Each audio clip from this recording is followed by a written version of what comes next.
ఇవాళ ఏం జరుగుతుంది అక్కడ? ఆంధ్రప్రదేశ్ రాష్ట్రం సపరేట్ అయ్యి మనలాగానే ఇవాళ 12 ఏళ్ళు నుండి 13వ సంవత్సరం వస్తుంది.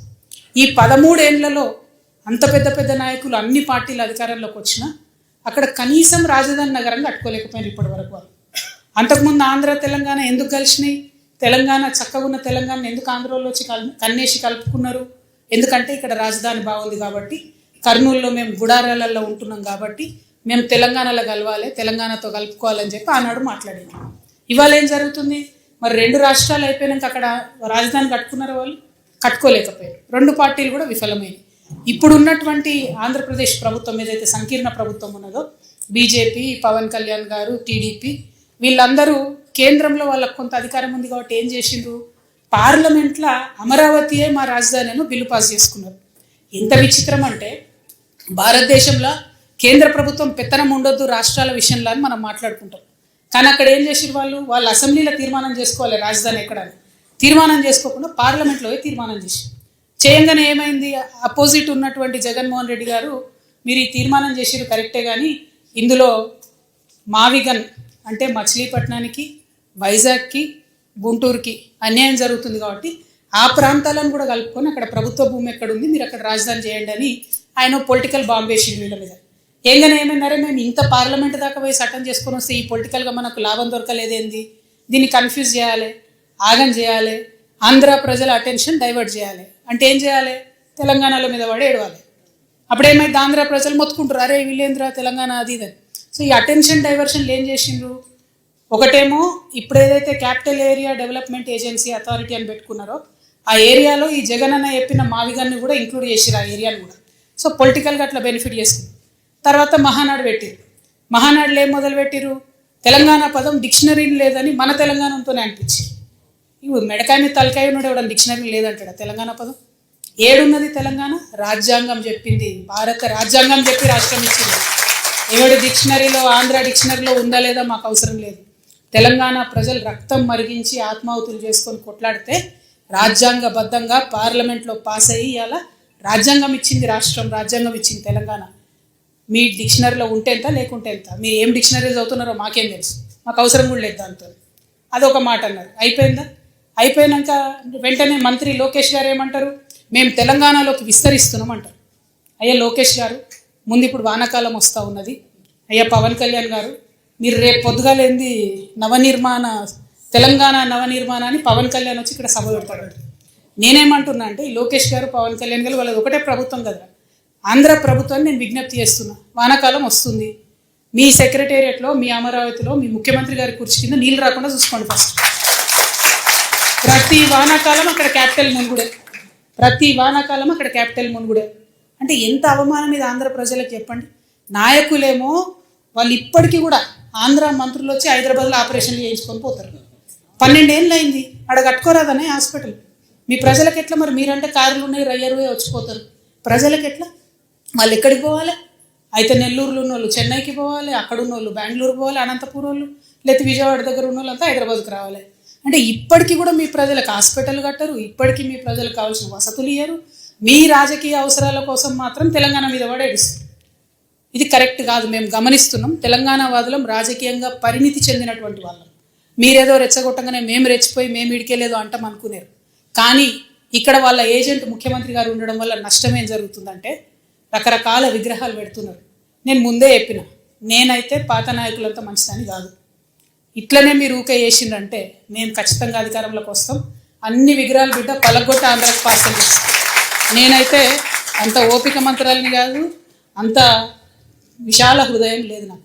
ఎందుకు ఈ మాట చెప్తా ఉన్నా అంటే, రావచ్చు పోవచ్చు, రొయ్యలు అమ్ముకోవచ్చు, రావచ్చు పోవచ్చు, షూటింగ్లు చేసుకోవచ్చు, రావచ్చు పోవచ్చు, సినిమాలు తీసుకోవచ్చు. వ్యాపారవేత్తలకైతే ఎర్ర చివాచి వేసి వెల్కమ్ చేస్తారు.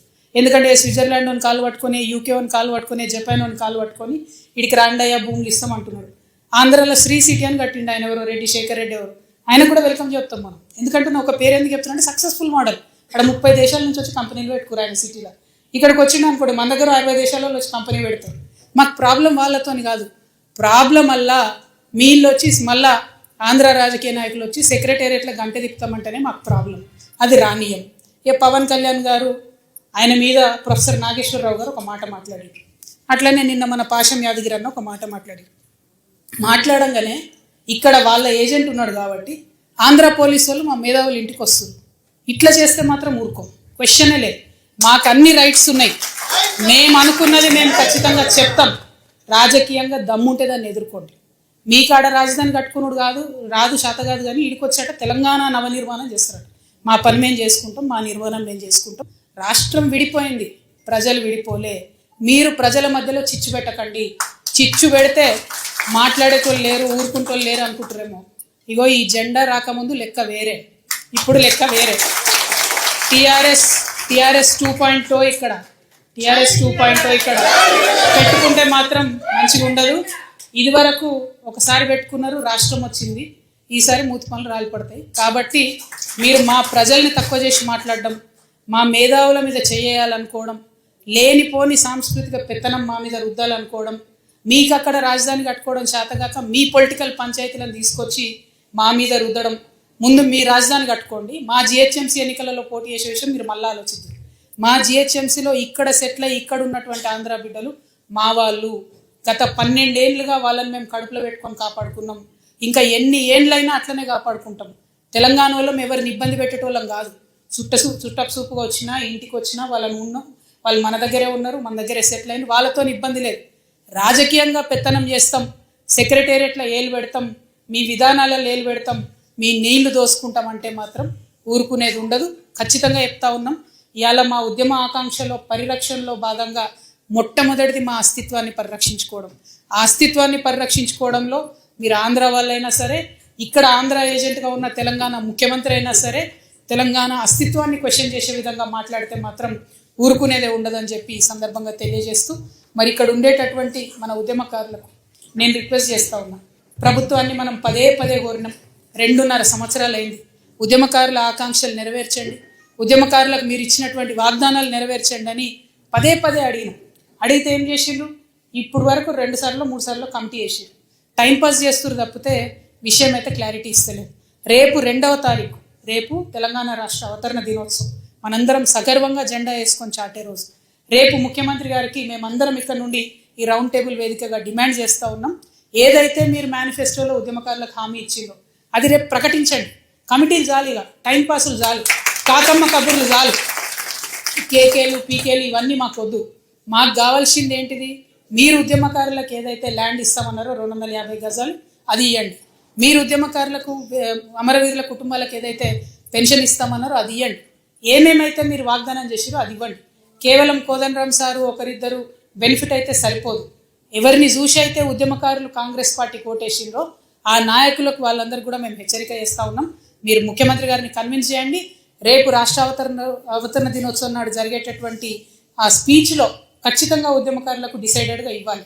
లేకుంటే ఇదివరకే అనుకున్నాం మేము భూముల ఆక్రమణ చేసుకుంటామని, ఇవాళ వాస్తవానికి ప్రభుత్వ భూమిని ఆక్రమించుకునే కార్యక్రమం ఉండే.